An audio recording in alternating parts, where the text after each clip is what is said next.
àwọn Igbo wọ́n ti thank you jare àwọn Igbo tí wá gbolé wa tán ní Nigeria ní Èkó wọ́n ti wá gbolé àwọn bàbá wa tán Igbo force ona. If you not sell your land, your house for the Igbos in Lagos State, will they buy your papa land? Will they buy your papa house? No be you sell them for them. Then thief your land. Federal government, they tell you, say, Igbo, good evening, Felashadi. Igbo na enemy. Keba wa Igbo jam. Mama Emeka will be your neighbor. Then say na your enemy. Chuku, the way they sell Okirika. They say na your enemy. I want answer now. Na true.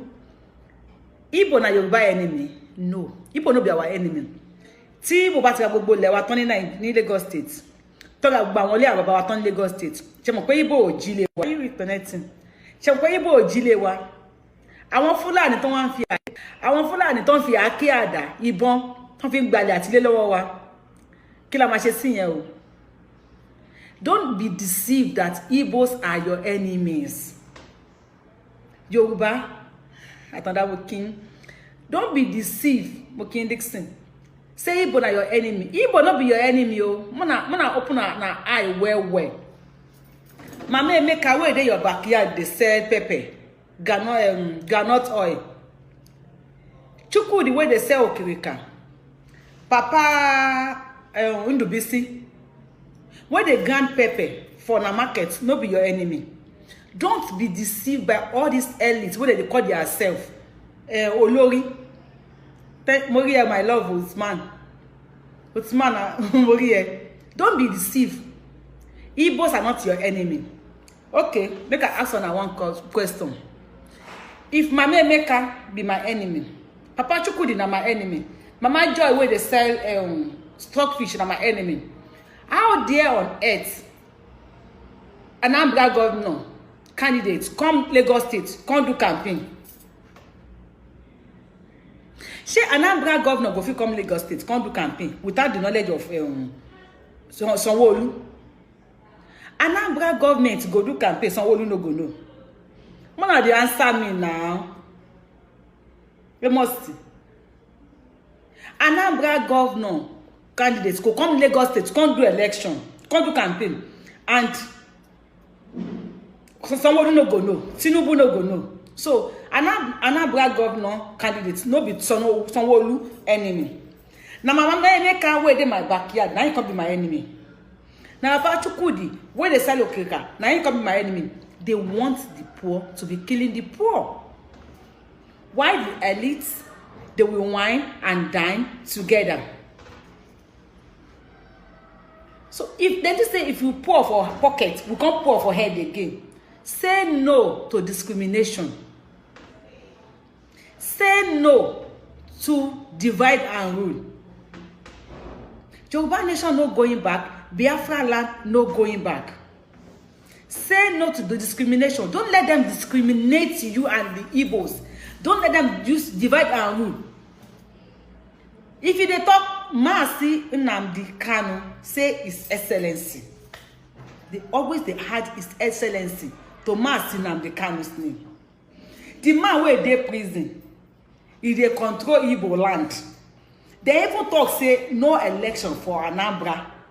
They no bomb papa wey bomb mama of governorship election. Even the governor for Anambra, they no bomb papa wey bomb mama wey making conducting campaign for Anambra. He don't come Lagos. Sanwo-Olu accommodate am. He no be Sanwo-Olu enemy. Now Mama Emeka wey dey your backyard, they turn your back to Mama Emeka. See Mama Emeka your enemy. No grief for them. Martin Nnamdi Kanu, your Excellency. Martin Nnamdi Kanu, your Excellency. Martin Nnamdi Kanu, your Excellency. Upon say Anambra won't come Lagos. Won't do campaign.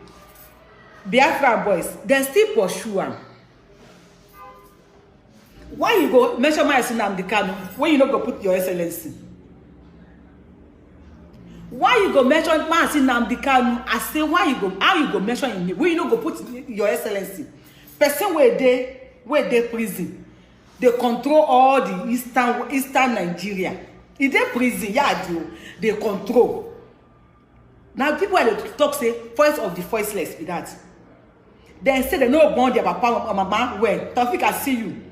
They say papa will born the mama of the politicians. They say they no born down well. May he can pay from Anambra you run come Lagos. Eko Esha tomato.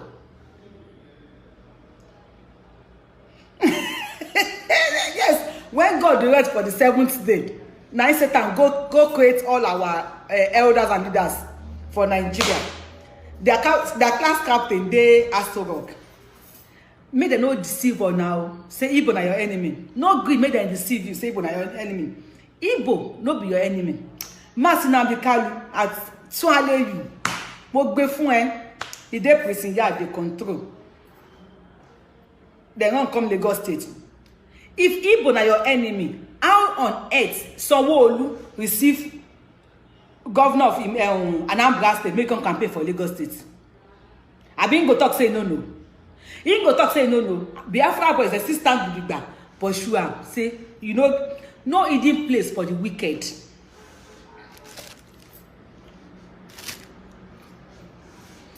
Bag of beans, 100,000. Jacolishola, Masin Nnamdi Kanu. Masin, take your excellency. From today, when I share this my video, I go put it on YouTube self. Share this video, go give Igbo people. Any Igbo who has said they broadcast, he mentioned Masin Nnamdi Kanu. You know, put your excellency, take the person, I go slap him for my phone. Any Igbo man and woman who mention Masin Nnamdi Kanu from today, you know, put your excellency. Tell the person I go slap him from my phone. Mokingari, I want to tell me. Thank you today, Babalola. Person dey inside prison. Even governor self no fit talk. Who up who saw danger? Hopeless who saw the man, the governor of Imo State. Upon all the katakata wey they do. Now shame. They still the shame man. They still the shame man. Ebumokini. No hidden place for the wicked. Don't be confused. Don't let them discriminate between you and the Igbos. Igbos are our friends. We have only one common enemy. If anybody tell you say Igbo don't buy all the house where they Lagos State, where they Yoruba land, tell them say Igbo pay money. Fulani no pay money for all this our state when they kill our people. They pursue them. They take the land for free. They even fuck our woman for our ladies for free. Free of charge. Husband go sit down with the fucking wife. Tell them, if you measure my son, Nnamdi Kanu, don't push your excellency. I go stone you this granite from here. And then, I don't forget to Baba Mitwale, Sunday Igboho Osha. Masin Nnamdi Kanu is another savior. Nnamdi Kanu is another savior. Abami Arejagun Lanu of Yoruba land. From today, if you don't mention Sunday Igboho, they put to.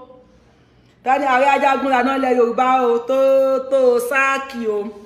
Tẹ́ bá ti ń pe Sunday Igboho Òòṣà, ẹ má bá mi fi Saki sí. Tẹ́ bá ti ń pe Sunday Igboho Òòṣà, ẹ má olóyè Sunday Igboho Òòṣà Saki o. If you dey come out Nnamdi Kanu, say your excellency. Yes, he came from all the way from Anambra to Yoruba land. Eko Esha. Eko Sha. Eko Kosha, Eko Kodoti, Eko Nyama le koko. Ṣé ti gbọ́? Pé kò ti kó nyama. So, I'm just here to tell you. Any Igbo, we talk say Masin Nnamdi Kanu, you know, share this, give all these Igbo people. Say me Yoruba will talk say any Igbo we mention Masin Nnamdi Kanu, you know, put his excellency, I go slap that Igbo man. And any Yoruba from today, me go aja the come back to Yoruba Sunday Olóyè Igboho. Sunday Igboho say dan Saki baba. E ma ba mi Saki Ola. Saki Ola, àwọn tá mọ̀ ní ọmọ ọkọ ni àwọn méjèèjì. Masin Nnamdi Kanu is a great warrior, a great savior of Biafra land. Olóyè Sunday Adéyẹmọ Àdìsá ọmọ Aládìkún Ìgbòho Òòṣà Sáàkì o Sáàkì o Sáàkì o. What am I eating? I'm eating ọ̀gẹ̀dẹ̀ ànẹ̀pà. Ìgbòho Òòṣà ààrẹ ajagun lànà tilẹ̀ Yorùbá. Tó bá ti ń porí akọni ẹ máa fi dá lálẹ́ gàràgà. Ẹ wo bí àwọn Ìgbò bí wọ́n ṣe ń pe máàsì Nnamdi Kanu. Ẹ má máa sọ pé groundnut na groundnut and banana. Ẹ má máa sọ pé Sunday Igboho mọ́. Láti ní ìlú àwọn Yorùbá. Ẹ má máa sọ pé Sunday Igboho Sunday Igboho. Ẹ kàn máa fi olóyè Sunday Igboho ká máa ṣe Sáàkì. Thank you, God bless you, Alex Anthony. Ká máa ṣe Sáàkì o. God, tell you about me cooking. Ẹ̀rí Olúwa Eric, God bless you. Ẹ̀rí Olúwa Eric, ẹ̀rí Olúwa ṣẹlẹ̀ nínú ayé yín, ìyanu á ṣẹlẹ̀ nínú ayé yín. Ẹ dẹni àpọ́nlé, ẹ ní dẹni àbùkù. Gbogbo tó kàn yín, tó mí tó mi. Àbùbáríkà ló máa bá mi wọbẹ̀. Májàsọ́lá Adéyẹmọ Irúmọlẹ̀, ẹ ṣe Sáàkì. Sáàkì o yes. Tẹ́ bá ti pè Májàsọ́lá, Jákèjọ́lá mo rí yín o, ayé tèmi. Ẹ wá mi fi dá Sáàkì sí. Oṣù bẹ́ẹ̀ ni. Ọmọ Adéyẹmọ ò ní kúkú kan bí kò ṣe yíyè. Sáàkì, God bless you. God bless. Bàbá mi Sáàkì sí Adéyẹmọ, ẹ ṣé mo dúpẹ́. Sáàkì, that's His Excellency. Ẹ pé Sáàkì, that's Sáàkì, ẹ lọ́gbọ́dọ̀ Sáàkì fún. That's the most. Sáàkì, ẹ ṣe ẹ pé ètò bá ti pé Sunday. Ẹ̀yin dé jàre Mr. Ṣẹ́gun. Tẹ́ bá ti pé Sunday Adéyẹmọ Òòṣà máa fi Sáàkì o. Ọkùnrin ni wàláì tàláì Adéyẹmọ Àdìsá ọkùnrin ni kò ní kúkúrú kan bí kò ṣe yíyè. Ọ̀tá ń pariwo lásán ni. Òjòjò ń ṣògùn lásán ni.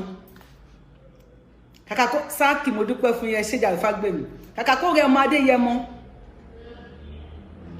Kàkà kó rẹ Sunday ọmọ Adéyẹmọ á mú ẹ̀rọdò á fi ṣọmọ ẹja lóore ni. Bẹ́ẹ̀ ni kàkà kó rẹ ọmọ Adéyẹmọ Àdìsá á mú ìrẹ̀rọdò á fi ṣọmọ ẹja lóore ni. Ẹ máa bá mi pa Àdìsá ẹ máa fi Sáàkì sí. And when you call Maasi Nnamdi Kanu, always put His Excellency. Always put His Excellency Maasi Nnamdi Kanu. Tẹ́ bá ti máa ń pe Ìgbòho Òòṣà any program tẹ́ bá ti ń pè sí tó máa ń wá àwọn program oríṣiríṣi o. Ẹ tó bá ti pè tó bá ti fi Sáàkì sí mi ní láìpẹ́ ní Dan Sáàkì, God bless you Akin Sáàkì Aláàjì Àríṣekọ́lá. Ẹ bá mi àtẹ̀ ní ìlọ kí ni déètì ní èdè ní 15 February èpè ọlọ́run tí a ṣe pé mo ti ní fẹ́ Sunday jù October 15 2021 èmi Yorùbá Wùdù mo endorse Sáàkì sí orúkọ èmi náà like yín jàre Mr. Ahmed mo Sáàkì, God bless Fọláṣadé, mo endorse Sáàkì sí orúkọ Àdìsá ọmọ Aládìkún Májàsọ́lá anywhere ààrẹ Májàsọ́lá Àdìsá Ìgbòho any show tẹ́ bá ti pè wọlé anywhere tẹ́ bá ti fẹ́ post orúkọ ẹ̀ tẹ́ fẹ́ sọ anything ta ló kọ òòṣà bàbá yẹn Bashiru má bá yín jà o tẹ́ bá ti kọ òòṣà bàbá Aládìkún ẹ fi Sáàkì bẹ́ẹ̀ pé olóyè Sunday ẹni Sáàkì o bẹ́ẹ̀ pé Àdìsá ẹni dà Sáàkì o ó dàbẹ́ pé ní Ìgbòho ẹ fi Sáàkì sẹ́yìn orúkọ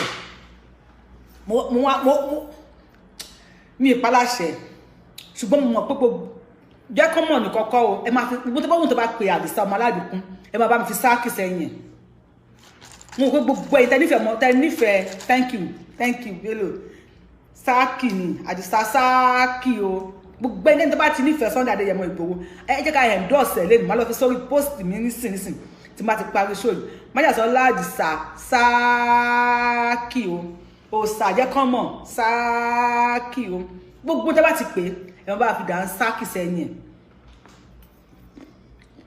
torí àwọn ẹ máa wo àwọn ọmọ Ìgbò sìn wọ́n ní Maasi Nnamdi Kanu olóyè Nnamdi Kanu His Excellency, and he proved to us that His Excellency must be in his name. Nnamdi Kanu have proved it, and Sunday Adéyẹmọ Ìgbòho Òòṣà only the Dan Sáàkì wa. Yes, Dan Sáàkì only the Dan Sáàkì wa because he never relents up till now. Olódùlàwà lójú ló jẹ́ ká mọ̀ pé Fúlàní wọn ò lè máa pa wá pàkúpà. Thank you Konko. Jẹ́ ká mọ̀ pé Fúlàní ò lè máa pa wá ní pàkúpà. So tíyàn bá pọ́n wálé Dansaki, God bless you, náà ti bá mi ṣe Dansaki láwé àwọn ọmọ ní lórí nǹkan tó mi àti tòmí wàhálà ẹ̀ gba Dansaki lórí ẹ̀. Let's applaud Olóyè Sunday Adéyẹmọ Ìgbòho Sáàkì o. Let's applaud him. Ẹ jẹ́ kí wọ́n máa mọ̀ wípé àní Dansaki yìí Májàsọ́lá ló ní. Ìgbòho ṣàlò nílẹ̀ Yorùbá yìí o kò lẹ́yìn ẹ̀ kò sẹ́lòmí. CSI Sáàkì o ṣà Dansaki o. Ẹ jẹ́ kó mọ̀ pé lẹ́yìn Ìgbòho ṣà ẹ bá mi há díẹ̀ sí gbogbo bí tẹ́ bá ti fi picture ẹ̀ sí. Ẹ bá mi kọ Dansaki o, ẹ bá mi kọ Sáàkì bàbá. Ẹ bá mi kọ sí. Ẹ ṣé, let's applaud him. Ẹ jẹ́ kó mọ̀ wípé a mọ rírì oore tó ṣe fún wa ní ilẹ̀ Yorùbá. Májàsọ́lá Dansaki o, Sáàkì o ṣà. I love you guys. I'm just here to tell you. Ipe Májàsọ́lá o ṣà o, Dansaki, I need that to hard ẹ̀ mọ́ orúkọ ẹ̀. Because till now bó ṣe ń run lábẹ́lẹ̀ pé kí wọ́n kó gbẹ́nu kúrò ń bẹ̀. Ó sì ń sọ fún wọn pé kò sí ní tó jọ. Holy Nnamdi Kanu is another savior. His Excellency Nnamdi Kanu. Igboho Oòṣà Dansaki. Igbo no be an enemy o. Yoruba people, my people. No talking for broken. My people, Igbo, the Biafrans, they no be our enemy o. If the Biafrans be our enemy, when they say may you fight Mama Emeka where they sell groundnut, may you fight Baba Chukwudi the way they sell Okrika. Say that your enemy them be. They don't buy all our lands, all our house for Yoruba land, for Lagos State. Tell them, say, we sell the land, we sell the house, we sold it for them. That's why they buy them. They don't thief the land. Unlike the Fulanis where they thief our land. If they tell you say Igbo na your enemy, ask Sanwo-Olu, Babajide Sanwo-Olu, the governor of Lagos State. Ask and say, Yoruba will say me ask Sanwo-Olu. Whether you know say this guy for Anambra, governor candidate for Anambra, ask and say whether you know say in the come Lagos, come campaign. If you allow make him come Lagos, come campaign, definitely Igbo no be our enemy. Someone who don't prove am to us say Igbo no be our enemy. So don't be deceived that the Igbos are your enemy. Don't ever be deceived. Don't let anybody humiliate you. This is divide and rule. Tell them say me, Yoruba, I stand with Mazi Nnamdi Kanu's Excellency. Likewise, I stand with Oloye Sunday Adeyemo Adisama Ladikun Igboho Oòṣà Dansaki Oòṣà Baba. So don't let anybody deceive you. The Igbos are not our enemy. We have only one common enemy. And our common enemy is the Fulanis. The Buhari jihadists. When they kill us, then they rape our women. Thank you for putting Saki. Yes, ati endorse alate ni lo niyen. Olóyè Májàsọ́lá Ààrẹ Ajagunlànà of ilẹ̀ Yorùbá land. Olóyè Májàsọ́lá Ààrẹ Ajagunlànà of Yorùbá land. Dansaki o. So make anybody know the still you say Igbo na your enemy. If anybody tell you say from today, anybody will come me to say the Igbos na your enemy. Any reason we then give you say Igbo na your enemy. Tell the person say Sanwo-Olu don't tell you say Igbo no be your enemy. Tell them say Sanwo-Olu don't tell you say Biafra no be your enemy. Because if the Biafrans are our enemy, Sanwo-Olu for no allow them for Lagos State. May they come do campaign for governorship election. Igbos are not our enemy. Dansaki Bababi, Osha, Swala. I love you, Daku. Eshe. See you guys tomorrow. Maybe. If I'm not too busy. Please help me write Dansaki. Omali Shanwa. Bless you too. You are not be our enemy, Jare. We'll be friends. Even before, when we did doubt, say, whether or not be our enemy. Someone don't tell us, say, or not be our enemy. Someone don't announce Anambra governorship candidate may come. Thank you, Mogbe Finga, and I still pursue am, come out. No nonsense, no joke, now every day. 2023, no election. Yoruba Nation, 2023. Biafra Nation, 2023. Anybody will like, make him follow us. I go see you later. When I shop kiss. See you later. Oh my